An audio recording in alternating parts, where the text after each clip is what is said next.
Good morning, welcome to our intellectual quality और learning platform. तो हम अपने डेली करंट अफेयर सीरीज की ओर आगे बढ़ते हैं। उससे पहले कुछ मोटिवेशनल कोट्स के बारे में जानेंगे। वक्त तू कितना भी परेशान कर ले मुझे, लेकिन याद रख किसी मोड़ पर हम भी बदल देंगे तुझे। इसलिए आप कठिन से कठिन मेहनत करते रहिए, एक दिन सफलता अवश्य मिलेगी। वक्त जरूर बदलेगा। आज आपका वक्त खराब है तो कल वक्त आपका जरूर अच्छा होगा। इसी के साथ आप निरंतर प्रयास करते रहिए, सफलता अवश्य मिलेगी। तो इसी के साथ हम अपने डेली करंट अफेयर सीरीज की ओर आगे बढ़ते हैं। उससे पहले आप सभी लोग हमारे टेलीग्राम ग्रुप पर जुड़ जाइएगा। यहाँ पर सारे पीडीएफ आपको हमारे यूट्यूब सेशंस का मिल जाएगा। तो चलिए 22 अक्टूबर 2023 के सारे करंट अफेयर्स को डिटेल में कवर करते हैं। तो वीडियो के अंत तक बने रहिएगा। Question number 1, what is the name of one nation one student ID card launched by the minister of education and government of India. शिक्षा मंत्रालय और भारत सरकार द्वारा लॉन्च किए गए one nation one student ID card का नाम क्या है? तो हमारा राइट आंसर हो जाएगा अपार आईडी। अपार आईडी से हमारे भारत के एजुकेशन और गवर्नमेंट ऑफ इंडिया भारत सरकार के द्वारा one nation one student ID card को लॉन्च किया गया है। तो जानते हैं इसके बारे में कि क्या है आखिर अपार कार्ड। शिक्षा मंत्रालय और भारत सरकार ने अपार आईडी पेश की है, जिससे one nation one ID card के रूप में जाना जाता है। इस आईडी का उद्देश्य छात्रों के लिए डिग्री, छात्रवृत्ति, पुरस्कार और अन्य क्रेडिट सहित शैक्षणिक डाटा को डिजिटल रूप से संग्रहित करना है। इस अपार आईडी का फुल फॉर्म है automated permanent academic account registry. इसको लॉन्च किया गया है हमारे एजुकेशन मिनिस्ट्री ऑफ इंडिया के द्वारा, जो अभी हाल ही में हमारे एजुकेशन मिनिस्टर है श्री धर्मेंद्र प्रधान जी के द्वारा अपार आईडी को लॉन्च किया गया है, ताकि स्टूडेंट के द्वारा सारे एकेडमिक डाटा को एक जगह स्टोर करके रखा जा सके। तो हमारा सवाल ये है कि क्या हमारा डाटा इसमें ब्रीच नहीं होगा, क्या हमारे डाटा का उल्लंघन नहीं होगा? तो देखिए आगे क्या होता है। जैसे जैसे अगर न्यूज में आएगा तो हम आपको करंट अफेयर्स के माध्यम से आपको डिटेल में कवर करते जाएंगे। क्वेश्चन नंबर 2 में चलते हैं। हाल ही में द होप इनिशिएटिव कहाँ शुरू किया गया है? Where has the hope initiative been started recently? तुम्हारा राइट आंसर हो जाएगा पंजाब। पंजाब स्टेट ने अभी हाल ही में द होप इनिशिएटिव को स्टार्ट किया गया है। तो हमारे पंजाब के सरकार ने द होप इनिशिएटिव को लाया गया है। इसमें पंजाब के मुख्यमंत्री भगवंत मान ने 17 अक्टूबर 2023 को अमृतसर में नशीली दवाओं की लत के खिलाफ द होप इनिशिएटिव को शुरू किया गया था। इसमें बताया जा रहा है कि पंजाब के मुख्यमंत्री मान सिंह जी के द्वारा एक नेतृत्व में हजारों छात्रों ने स्वर्ण मंदिर में प्रार्थना की और इस खतरे के खिलाफ प्रतिज्ञा ली कि अब ये चीज दोबारा नहीं होगा। कार्यक्रम की शुरुआत पीली पगड़ी, पटका और दुपट्टा पहने युवाओं द्वारा इस सीमावर्ती राज्य से नशीली दवाओं की लत को खत्म करने के उद्देश्य से इस पवित्र मिशन को पूरा करने के लिए शक्ति के लिए भगवान से प्रार्थना करने के साथ हुई है। तो इस इनिशिएटिव को लेने वाले पंजाब के मुख्यमंत्री भगवंत मान सिंह के द्वारा आयोजित किया गया, ताकि नशीली दवाओं से लोगों का लत हट सके। तो चलिए नेक्स्ट क्वेश्चन में चलते हैं। क्वेश्चन नंबर 3 में, हाल ही में विद्या समीक्षा सॉफ्टवेयर सागर में सारांश किसने विकसित किया है? Who has recently developed the विद्या समीक्षा सॉफ्टवेयर सागर से सारांश? तो हमारा राइट आंसर हो जाएगा CBSE, central board of secondary education के द्वारा विद्या समीक्षा सॉफ्टवेयर सागर से सारांश तक को विकसित किया गया है। तो जानते हैं इसके बारे में। केंद्रीय माध्यमिक शिक्षा बोर्ड सीबीएसई ने डेटा आधारित निर्णय लेने को बढ़ाने के लिए विद्या समीक्षा सॉफ्टवेयर सागर से सारांश विकसित किया है। इस सॉफ्टवेयर के अनुसार ये लक्ष्य रखा गया है कि शासन में अधिक सफलता प्राप्त करने के लिए डेटा और प्रौद्योगिकी का लाभ उठाना है। इस सॉफ्टवेयर में ये भी बताया जा रहा है कि 28,000 से ज्यादा सीबीएसई स्कूल के बच्चों, जो 13 लाख से ज्यादा शिक्षक और करीब 3 करोड़ छात्रों का डाटा होगा और ये सेफ होगा। चलिए नेक्स्ट क्वेश्चन नंबर 4 में चलते हैं। हाल ही में दुनिया के पहले पुरुष गर्भ निरोधक इंजेक्शन का सफल क्लिनिकल परीक्षण कहां आयोजित किया गया है? Where has the successfully clinical trial of the world first male contraceptive injection been conducted recently? तुम्हारा राइट आंसर हो जाएगा इंडिया। ये हमारा प्यारा भारत में सक्सेसफुली इस clinical trial of first male contraceptive injection को सक्सेसफुली तरीके से ट्रायल कर चुका है। तो जानते हैं इसके पॉइंट्स के बारे में। देखिए, भारतीय चिकित्सा अनुसंधान परिषद आईसीएमआर के द्वारा दुनिया के पहले इंजेक्टेबल पुरुष गर्भ निरोधक का क्लिनिकल परीक्षण पूरा कर लिया गया है, जिससे पता चला है कि यह बिना किसी गंभीर दुष्प्रभाव के सुरक्षा और अत्यधिक प्रभावी भी होंगे।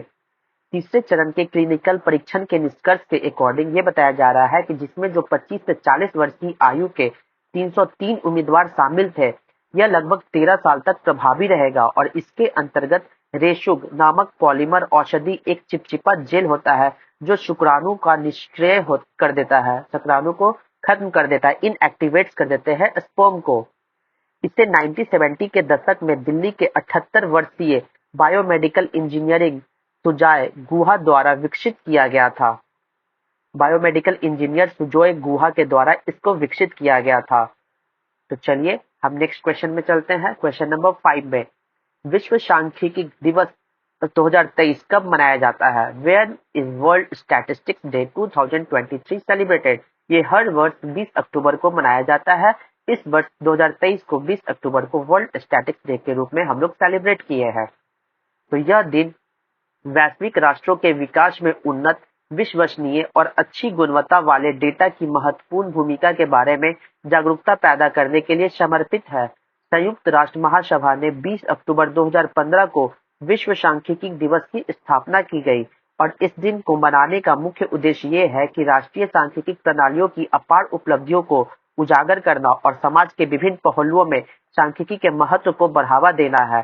तो वर्ल्ड स्टैटिक्स डे हम लोग कब सेलिब्रेट करते हैं? तो 20 अक्टूबर को हर वर्ष हम लोग वर्ल्ड स्टैटिक्स डे सेलिब्रेट करते हैं।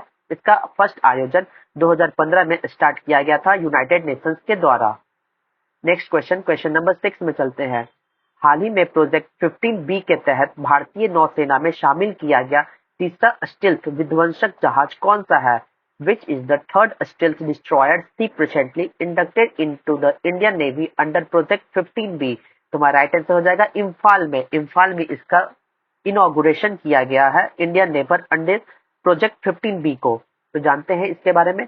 Majhgaon dock ship builders limited के द्वारा इस project 15B class guided missile destroyer yard 12706 Imphal का तीसरा स्टील्थ विध्वंसक भारतीय नौसेना को सौंप दिया गया है। जहाज का निर्माण स्वदेशी स्टील से किया गया, जिसका DMR 249A का उपयोग करके किया गया है और यह भारत में निर्मित सबसे बड़े विध्वंसक जहाजों में से एक है, जिसकी कुल लंबाई 164 मीटर और विस्थापन लगभग 7500 टन से भी अधिक है। ये पॉइंट आप याद रखिएगा क्योंकि डायरेक्ट पॉइंट्स आप पूछते हैं स्टेटमेंट बनाकर, ठीक है। और यह इसका जो मेन पर्पस है, सतह से सतह पर मार करने वाली सुपरसोनिक ब्रह्मोस मिसाइलों और मध्यम दूरी की सतह से हवा में मार करने वाली मिसाइलों बराक 8 जैसे लैस है। यह जहाज ब्रह्मोस मिसाइल से लैस होने वाली सभी P-50B जहाजों में से पहला जहाज ये है। तो जानते हैं इसके बारे में। तो अब हम नेक्स्ट क्वेश्चन चलते हैं, क्वेश्चन नंबर 7 में। हाल ही में आपदा प्रबंधन में गोल्डन पीकॉक पुरस्कार से किसे सम्मानित किया गया? तुम्हारा राइट आंसर हो जाएगा REC लिमिटेड को गोल्डन पीकॉक अवार्ड से सम्मानित किया गया है। तो जानते हैं इनके पॉइंट्स के बारे में। विद्युत मंत्रालय के प्रशासनिक नियंत्रण में कार्यरत केंद्रीय सार्वजनिक क्षेत्र उद्यम महारत्न कंपनी REC लिमिटेड को आपदा प्रबंधन में असाधारण प्रदर्शन करने के लिए इंस्टीट्यूट ऑफ डायरेक्टरेट्स द्वारा प्रदत्त प्रतिष्ठित गोल्डन पीकॉक अवार्ड से सम्मानित किया गया है। ये अवार्ड कब से कब स्टार्ट किया गया था? तो देखिए, भारत में वर्ष 1991 के दौरान इंस्टीट्यूट ऑफ डायरेक्टरेट्स IOD द्वारा स्थापित किए गए गोल्डन पीकॉक पुरस्कार कोऑपरेटिव उत्कृष्टता के लिए अंतरराष्ट्रीय स्तर पर प्रशंसित मानक के रूप में उभरकर सामने आए हैं। तो गोल्डन पीकॉक अवार्ड किसे दिया गया है? तो REC लिमिटेड के द्वारा REC लिमिटेड को दिया गया है। क्वेश्चन नंबर 8 में चलते हैं। हाल ही में दुनिया के नंबर 1 शतरंज खिलाड़ी मैग्नस कार्लसन को हराने वाले तीसरे भारतीय कौन है? तुम्हारा राइट आंसर हो जाएगा कार्तिकेयन मुरली। कार्तिकेयन मुरली थर्ड इंडियन बने हैं जो मैग्नस कार्लसन को हाल ही में हराए हैं चेस में। तो चलिए जानते हैं कुछ पॉइंट्स। भारतीय ग्रैंड मास्टर कार्तिकेयन मुरली ने कतर में मास्टर शतरंज क्लासिकल टूर्नामेंट 2023 में दुनिया के नंबर 1 खिलाड़ी मैग्नस कार्लसन नॉर्वे को हरा दिया। कार्तिकेयन मुरली दो बार के राष्ट्रीय चैंपियनशिप भी रहे हैं।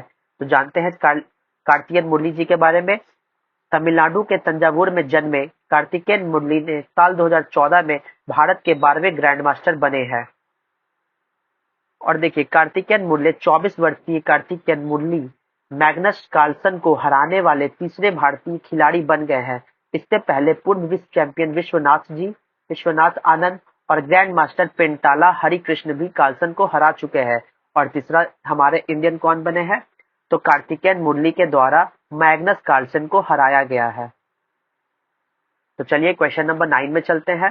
संयुक्त राष्ट्र विश्व पर्यटन संगठन UNWTO द्वारा किस राज्य के धोर्धो गांव को सर्वश्रेष्ठ पर्यटन गांव पुरस्कार से सम्मानित किया गया है?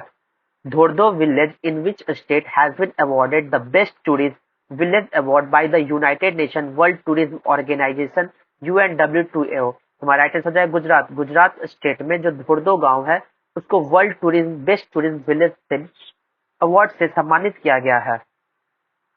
तो जानते हैं कुछ पॉइंट्स। गुजरात के कच्छ जिले के धोर्धो गांव को संयुक्त राष्ट्र विश्व पर्यटन संगठन द्वारा पुरस्कृत सर्वश्रेष्ठ पर्यटन गांवों में से एक के रूप में वैश्विक मान्यता मिली है। हमारे प्रधानमंत्री ने कहा, यह सम्मान न केवल भारतीय पर्यटन की क्षमता बल्कि विशेष रूप से कच्छ के लोगों के समर्पण को भी प्रदर्शित करता है। उन्होंने आशा व्यक्त की कि धोर्धो चमकता रहेगा और दुनिया भर से पर्यटकों का आकर्षित करता रहेगा। धोर्धो गांव को हाल ही में, अभी ये गुजरात का विलेज है, इसे अभी हाल ही में बेस्ट टूरिज्म विलेज का अवार्ड दिया गया यूनाइटेड नेशन वर्ल्ड टूरिज्म के द्वारा। तो चलिए डेली करंट अफेयर सीरीज का लास्ट क्वेश्चन नंबर 10 में, देश का सबसे ऊंचा राष्ट्रीय ध्वज कहाँ है? Where is the tallest national flag of the country? हमारा राइट आंसर हो जाएगा अमृतसर। अमृतसर में अभी हाल ही में देश का सबसे ऊंचा ध्वज लगाया गया है। तो जानते हैं इसके पॉइंट्स के बारे में कि आखिर क्या रीजन है। केंद्रीय मंत्री नितिन गडकरी के द्वारा गुरुवार को पंजाब के अमृतसर जिले के अट्टारी में भारत पाकिस्तान अंतर्राष्ट्रीय सीमा पर देश के सबसे ऊंचे अट्टारी मुख्य चौकी पर 418 फीट के राष्ट्रीय ध्वज का उद्घाटन किया गया। अट्टारी सीमा पर ध्वज, जो एक प्रसिद्ध पर्यटन स्थल है और बीटिंग स्ट्रीट समारोह के लिए जाना जाता है, उसमें निगरानी प्रणाली होगी जो BSF को अंतर्राष्ट्रीय सीमा पर निगरानी रखने में मदद करेगी। तो सबसे ऊंचा कहां पे बनाया गया है? तो पंजाब के अमृतसर जिले के अट्टारी में, जो भारत पाकिस्तान अंतर्राष्ट्रीय सीमा पर पड़ता है, उसमें 418 फीट ऊंचा राष्ट्रीय ध्वज का उद्घाटन नितिन गडकरी जी के द्वारा किया गया है। तो चलिए रिवीजन बैच में चलते हैं। 21 अक्टूबर 2023 के जितने भी करंट अफेयर्स थे उनको रिवीजन मोड में हम कवर करेंगे। पुष्प उत्सव बथुकम्मा कहाँ आयोजित किया गया? तुम्हारा राइट आंसर हो जाएगा तेलंगाना स्टेट में बथुकम्मा फेस्टिवल को आयोजित किया गया। Question number 2, global remote work index 2023 में भारत को कौन सा स्थान प्राप्त हुआ? तो 67 पोजीशन इंडिया को अचीव हुआ है। क्वेश्चन नंबर 3 में, हाल ही में लॉन्च किया गया अपना चंद्रयान वेब पोर्टल किससे संबंधित है? तो NCERT से संबंधित है। Question number 4, the reverse swing colonialism to cooperation पुस्तक के लेखक अशोक टंडन जी है। Question number 5, ballistic missile Ababeel का सफल परीक्षण पाकिस्तान के द्वारा किया गया। क्वेश्चन नंबर 6, भारत की पहली सेमी हाई स्पीड क्षेत्रीय रेल सेवा का नाम रैपिड एक्स है। क्वेश्चन नंबर 7, रघुबर दास को हाल ही में किस राज्य का राज्यपाल नियुक्त किया गया? तो उड़ीसा स्टेट को अभी हाल ही में रघुबर दास गवर्नर के रूप में अपॉइंट किए गए हैं। क्वेश्चन नंबर 8, वैश्विक पेंशन सूचकांक 2023 में भारत की रैंक 45 पोजीशन पे है। 45 पोजीशन है इंडिया की rank in global pension index में।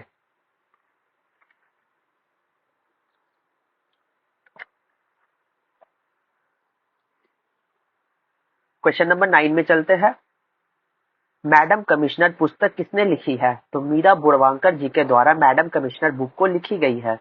क्वेश्चन नंबर 10 में, नाम दफा राष्ट्रीय उद्यान के बाघों की सुरक्षा के लिए किस राज्य में विशेष बाघ संरक्षण बल STPF की स्थापना की गई? तो अरुणाचल प्रदेश में इसकी स्थापना की गई। तो चलिए क्वेश्चन ऑफ द डे में चलते हैं हम।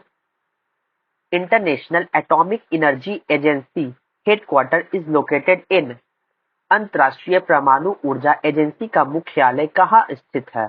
आपको आंसर कमेंट बॉक्स में देना होगा। Option A Vienna, option B London, option C Washington, option D none of these.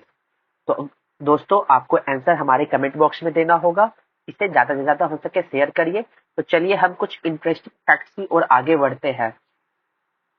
तो हम जानेंगे अपना national parks in India. India में कौन कौन नेशनल पार्क्स है तो उनके बारे में जानेंगे। तो आज मैं दो को कवर करूंगा, एक है अरुणाचल प्रदेश और एक है आंध्र प्रदेश। तो अरुणाचल प्रदेश में दो नेशनल पार्क है और आंध्र प्रदेश में भी दो नेशनल पार्क है। एक का नाम है मॉलिंग नेशनल पार्क, अरुणाचल प्रदेश का है, मॉलिंग नेशनल पार्क याद रखिएगा। दूसरा नामदफा नेशनल पार्क, मॉलिंग और नामदफा नेशनल पार्क अरुणाचल प्रदेश में है। आंध्र प्रदेश में पापीकोंडा नेशनल पार्क और श्री वेंकटेश्वर नेशनल पार्क कहाँ है तो आंध्र प्रदेश में। आप याद रखिएगा नेशनल पार्क इन इंडिया क्या है तो अरुणाचल प्रदेश में कौन कौन है तो मोलिंग और नामदफा, मोलिंग नामदफा। आंध्र प्रदेश में पापीकोंडा और श्री वेंकटेश्वर नेशनल पार्क। यहाँ तक देखने के लिए thank you so much guys. ज्यादा से ज्यादा हो सके तो इसे शेयर करिए ताकि मैं और भी इंटरेस्टिंग वीडियो ला सकूं। और कमेंट बॉक्स में आप करके बताइए कि मैं नेक्स्ट वीडियो किस चीज को लेकर आऊं ताकि आप लोग के लिए फायदेमंद होगा। ऐसे हम अपने पॉइंट ऑफ व्यू से अच्छे वीडियो हो सके तो लाने की कोशिश करेंगे। जय हिंद, जय भारत दोस्तों।